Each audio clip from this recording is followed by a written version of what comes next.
இன்றைய நாமம் மனோரூபேஷு கோதண்ட. சகசிரநாமத்தில் மனோரூபேஷு கோதண்ட பஞ்சதன்மாந்திர சாயகா நிஜாரூண பிரபாபூர மச்சத் பிரம்மாண்ட மண்டலா அப்படின்னு நம்ம சகசிரநாமத்தில் சொல்லி அர்ச்சனை செய்கிறோம். இப்போ மனோரூபேஷு கோதண்டான்றதை முதல்ல தனியாக பார்க்கணும். இந்த மனோரூபேஷு கோதண்டாக்கு நம்ம அர்த்தம் சொல்லணும் அப்படின்னால் முதல்ல மனம்னா என்னன்னு தெரியணும். ரெண்டாவது, எல்லாருக்கும் தெரியும் கோதண்டம் ஒரு ராமர் கையில் இருக்கிறது ஒரு கோதண்டம். அதே போல் அம்பாள் கையிலையும் அந்த கோதண்டம் இருக்கிறது. அந்த கோதண்டம் என்னென்ன மரத்தில் ஆன கோதண்டமா அப்படின்னு கேட்டால் அது இல்லை. அம்பாள் கையில், லலிதாம்பிகை கையில் கரும்பில் கோதண்டம் அம்பாள் வச்சுருக்கா. அந்த கரும்பை ஒரு கையில் பிடிச்சிருக்கா, இன்னொரு கையில் 5 விதமான புஷ்பத்தை பிடிச்சிட்ருக்கா அப்படின்னு நம்ம சகசிரநாமத்தில் பார்க்குறோம். அதனால் அம்பாளுக்கு மொத்தமாக 4 கை. ஒன்று அங்குசம், இன்னொன்று பாசம், இன்னொன்று கரும்பு, இன்னொன்று கையில் இருக்கக்கூடிய 5 விதமான புஷ்பங்கள். இப்போ நம்ம பார்க்க போகிறது மனோரூபேஷு கோதண்ட. அந்த கரும்பை மட்டும் நம்ம கூர்ந்து அதோட அர்த்தங்களையும் அதனோட வியாக்கியானத்தையும் நம்ம பார்க்க போகிறோம். முதல்ல ஒன்று தெரிஞ்சுக்கணும், இந்த மனோரூபேஷு கோதண்டா நம்ம சொல்கிறோமே, அந்த கோதண்டத்திலேருந்து வரக்கூடிய அந்த அதிஷ்டான தேவதைக்கு பேர் ராஜமாதங்கி. ஸ்ரீவித்யா உபாசகா எல்லாருக்குமே ராஜமாதங்கிக்கும் வராகிக்கும் தனி மகத்துவம் இருக்கிறது.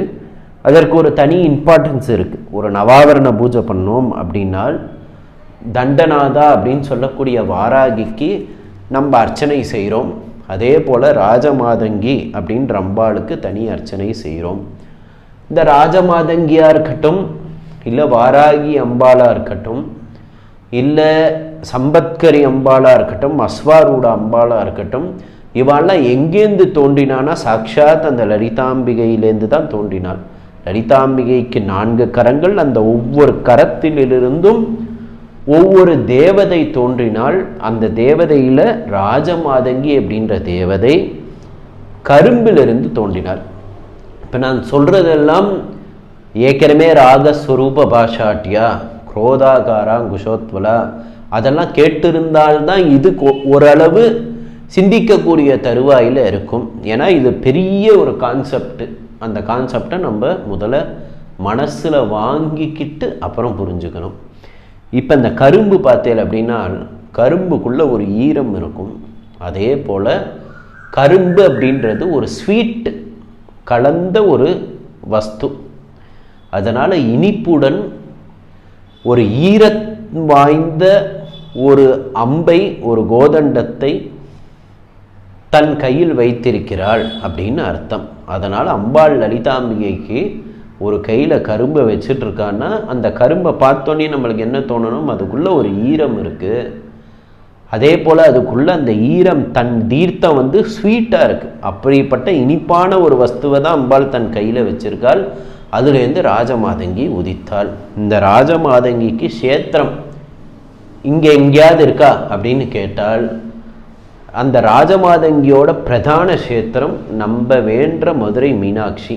மீனாட்சி என்பவள் சாக்ஷாத் ராஜமாதங்கியே. அதனால் we call it as minister. அதாவது ஒரு ராஜ்யம் அப்படின்னு இருந்தால் அந்த ராஜ்யத்தில் 2 பேருக்கு முக்கியமான பதவிகள் கொடுக்கப்படும். ஒன்று, அந்த ராஜ்யத்துடைய போருன்னு வந்தால் அந்த ஆர்மி மினிஸ்டருக்கு முக்கியமான பதவி. அதே போல் அவளை டிஃபென்ஸ் மினிஸ்டர்னு சொல்லலாம், எப்படி வேணாலும் ஆங்கிலத்தில் சொல்லலாம். அதே போல் நம்மளோட அட்மினிஸ்ட்ரேஷனுக்கு ஒரு மினிஸ்டர் இருப்பாள். அந்த அட்மினிஸ்ட்ரேஷன் மினிஸ்டர் அப்படின்றது அதுவும் முக்கியமான ஒரு விஷயம். அந்த மினிஸ்டர் யார் அப்படின்னா சாக்ஷாத் ராஜமாதங்கி. அம்பாளுடைய ராஜ்யத்தில் டிஃபென்ஸ் மினிஸ்டர் அப்படின்னா அது தண்டநாதா என்ற வாராகியும் படைத்தலைவி அப்படின்னு அம்பாளை பூஜிக்கிறோம். அதே போல் அந்த ராஜ்யத்தையே ஓவரால் அட்மினிஸ்ட்ரேஷனை பார்க்குறா அப்படின்னா சாக்ஷாத் அந்த ராஜமாதங்கி இந்த கரும்பில் இருந்து தான் வந்தாள் அப்படின்றத முதல்ல தெரிஞ்சுக்கணும். ரெண்டாவது, மனம் அப்படின்னா என்ன அப்படின்னா அத்வைத்தமாக மனம் அப்படின்றது ஒன்று இல்லவே இல்லை, ஒரு வஸ்து இல்லவே இல்லை. சாதாரணமாக நம்ம ஸ்ரீவித்தை அப்படின்னு எடுத்துட்டால் அந்த ஸ்ரீவித்யா உபாசனையில் முழு சாரமும் அத்வைத்தத்தோடு கலந்தது. அதனால் இந்த அத்வைத்தத்துக்கும் முதல்ல வசிஷ்ட அத்வைத்தத்துக்கும் வித்தியாசத்தை பார்க்கணும். அது ரொம்ப டீப்பாக போய் பார்த்தோம் அப்படின்னா பேசிகிட்டே இருக்கணும். சிம்பிளாக சொல்லணும்னா உங்களுக்கு புரிகிற மாதிரி சொல்லலாம், ஜீவாத்மாவும் பரமாத்மாவும் ஒன்று அப்படின்னா அது அத்வைத்தம். ஜீவாத்மா வேற, பரமாத்மா வேற, நடுவில் இருக்கக்கூடிய வஸ்து வேற அப்படின்னு மூணாக பிரித்தா அது வசிஷ்ட அத்வைத்தம். அதனால்தான் அத்வைத்தம் சார்ந்த சன்னியாசிகள் ஒரு தண்டத்தை வைத்து கொண்டிருக்கிறார்கள். காஞ்சி பெரியவாளாக இருக்கட்டும், இல்லை சிங்கேரி பெரியவாளாக இருக்கட்டும், அவள் கையில் ஒரே ஒரு குச்சி தான் இருக்கும், ஒரு தண்டம் தான் இருக்கும். அது எதை குறிக்கிறதுனா, நான் அத்வைத்தம், என் ஜீவனும் மேலே இருக்கக்கூடிய பரமாத்மாவும் ஒன்று அப்படின்றத அவன் சொல்கிறான். இதே ஜீயர் அப்படின்னு நம்ம எடுத்துட்டோம் அப்படின்னா அவள் கையில் திருத்தண்டம் இருக்குது, ஜீவாத்மா வேற பரமாத்மா வேற, இதை பிரிக்கிறது நடுவில் இருக்கிற மாயை அப்படின்னு அவள் அந்த சைடில் ஒரு வியாக்கியானத்தை கொடுக்குறா. அதை தவிர்த்து துவைத்தம் இருக்குது, ரெண்டு இருக்குது. இதில் எது முக்கியம், எது சிறந்தது, எது சத்தானது, எதுதான் உண்மை அப்படின்றது அவளோட மனசை பொறுத்து. எதுவும் மட்டமும் கிடையாது, எதுவும் வசதியும் கிடையாது. ஆனால் ஸ்ரீவித்த அப்படின்னு எடுத்து அம்பாள் ஸ்வரூபமாக நம்ம போனால் நம்ம அத்வைத்த ஸ்வரூபத்தில் சார்ந்து தான் இருக்கிறோம் என்பது தான் உண்மை. ஒரு நவாவரண பூஜை பண்ணால் நவாவரண பூஜை முடிவில் நாமும் அம்பாலாக மாறுகிறோம் அப்படின்ற ஒரு அத்வைத்த சாரத்தில் தான் இந்த பூஜையை நாம் செய்கிறோம். அதனால் எதற்கு இதை நான் சொல்கிறேன் அப்படின்னா, அந்த அத்வைத்தத்தில் மனம் அப்படின்னா என்ன அப்படின்னா, மனம்ன்றதே கிடையாது. ரமண மகரிஷி கிட்ட போய் சொல்கிறா, ஒருத்தர் சொல்கிறா, எனக்கு ரொம்ப கஷ்டமாக இருக்குது மகரிஷி, நீங்கள் ஏதாவது எனக்கு சொல்லுங்கோ அப்படின்னும் போது மகரிஷி சொன்னார், உனக்கு ரொம்ப கஷ்டமாக இருக்குன்னா அது யாருக்குன்னு கேட்டார். எனக்குன்னா யாருன்னு கேட்டார். அதாவது ஊவயம் அப்படின்றத ரமண மகரிஷி, உனக்குன்னா யாரு, கஷ்டமாக இருக்குன்னா அந்த கஷ்டம் யாருக்கு, எனக்குன்னா யாருக்கு, அதை யோசித்து யாருக்கு கஷ்டன்றதை பாரு, மனமே இல்லைடான்றார். அதை பாரு, இந்த மனம் அப்படின்றது ஒன்று கிடையவே கிடையாதுன்றது அத்வைத்த ஸ்வரூபம். ஆனால் இதெல்லாம் சொல்கிறதுக்கு சுலபமாக இருக்குமே தவிர்த்து வாழ்க்கையில் அதை இம்ப்ளிமெண்ட் பண்ணுறது ரொம்ப கஷ்டம். ஒரு மகான் ஆகணும். ஒரு மகானுடைய தாற்பயம் என்ன அப்படின்னா, தான் வேற, சரீரம் வேற. இதை உணர்ந்தவன் மட்டுமே மகான்.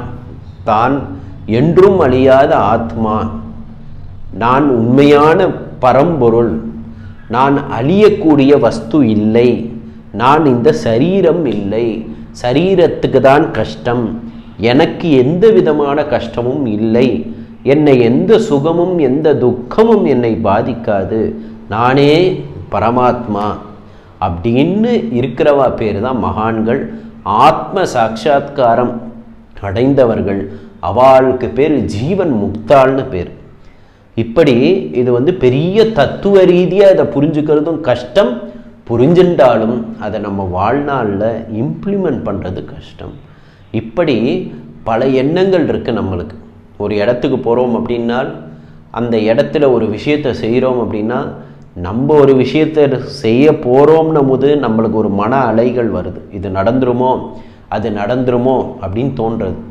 சில பேர் சொல்கிறா, எனக்கு மனசு சரியில்லைன்றா. சில பேர் என்ன சொல்கிறா, என் மனம் இன்று துக்கப்பட்டது, பக்கத்து வீட்டில் என்னை இப்படி திட்டான், அதனால் என் மனசு கஷ்டப்பட்டது, என்னோட உறவினர்கள் இப்படி என்னை சொல்லிவிட்டார்கள், அதனால் என் மனம் துக்கப்பட்டது. அப்படின்னா அந்த மனம் என்பது என்ன அப்படின்றத முதல்ல புரிஞ்சுக்கணும்.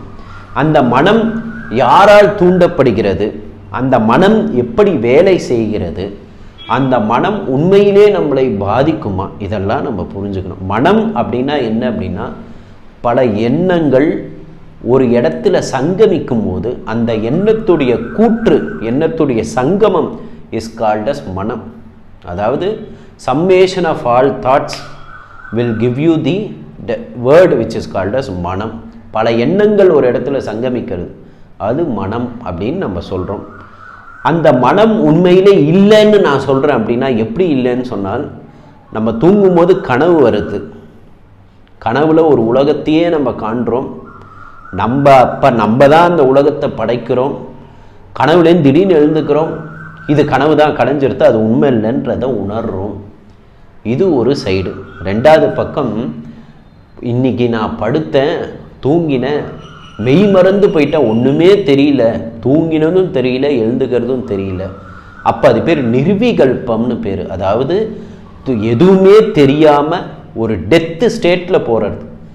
அது எல்லாரும், இந்த உலகத்தில் பிறந்த எல்லா மனிதர்களும் அதை அனுபவித்து கொண்டு தான் இருப்பார்கள். தன்னோட தூக்கத்தில் ஒரு டைமில் தான் யார், என்ன, ஏது, அடுத்த நிமிஷம் என்னன்றதை எல்லாம் மறந்து நம்ம ஒரு ஸ்டேட்டில் இருப்போம். அந்த ஸ்டேட்டில் எதுவுமே தெரியாது. அந்த ஸ்டேட் இஸ் கால்ட் அஸ் நிர்விகல்பம். அதனால தான் நம்ம பெரியவாலாம் சொல்லியிருப்போம், தூங்கி எழுந்தால் குளிச்சுட்டு தான் கிச்சனுக்கு போகணும், குளிச்சுட்டு தான் பூஜை அறையில் போகணும், ஏன்னா நம்ம செத்த பணத்துக்கு ஈக்குவல் அப்படின்னு சொல்கிறதுக்கு காரணம் என்னென்னா, அந்த ஒரு ஸ்டேட்டுக்கு நம்ம போயிட்டு வரோம். இப்போ அந்த இடத்துல மனம் அழியிறது. ஏன்னா தூங்கும்போது ஒரு ஸ்டேட்டில் எதுவுமே தெரியல, நம்ம எங்கே இருக்கோன்னு தெரியல, நான் யாருன்னு தெரியல. ஒரு டீப் சைலண்ட்டுக்கு வரும்போது அந்த மனம் எங்கே போச்சு? மனமே இல்லை. அப்படி இல்லாத ஒன்றுத்தை இருக்குன்னு நம்ம கற்பனை பண்ணிட்டு நம்ம வாழ்நாளை நம்ம லீட் பண்ணிட்டு இருக்கோம். அந்த மனம் பல எண்ணங்களோடு நம்மை வாழ்ந்து கொண்டு இருக்கிறது. அந்த மனதினால் நல்ல விஷயங்களையும் நம்ம செய்கிறோம், கெட்ட விஷயத்தையும் நம்ம செய்கிறோம். அந்த மனதை தூண்டுவது யார் அப்படின்னா நம்ம ஐம்புலன்கள்.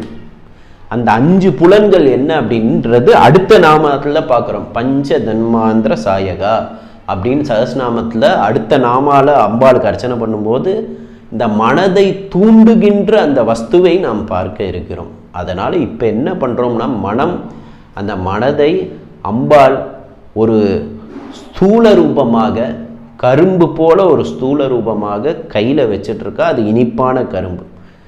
என்னன்னு அதை உணர்த்துறா அப்படின்னா, அந்த மனதை நாம் அடக்க வேண்டும். அம்பாளை ஒரு பக்தன் வேண்டும் பொழுது, மனம் அடங்காமல் இருக்கும் பொழுது, அந்த மனதை அடக்குவதற்காக என்ன பிரயத்தனம் பக்தன் செய்தால் அம்பாள் அதற்கு கிருபை செய்வாள்.